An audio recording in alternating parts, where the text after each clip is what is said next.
নাজিফার অনেক tiffin box থাকতেও নাজিফা আরও টিফিন বক্স কিনেছে। নাজিফা একটা দুষ্টু পচা বেবি, কারণ খালি টিফিন বক্স, খালি খালি টিফিন বক্স কিনতে চায়।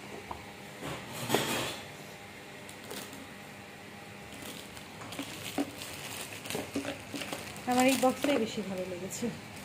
তোমার তো খালি চকচক করলেই পছন্দ হয়ে যায়।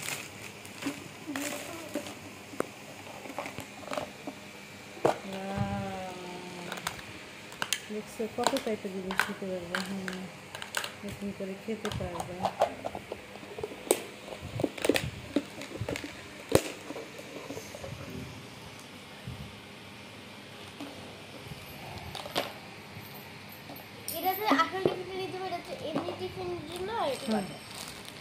ওয়াটার পটটা একটু দেখাও তো।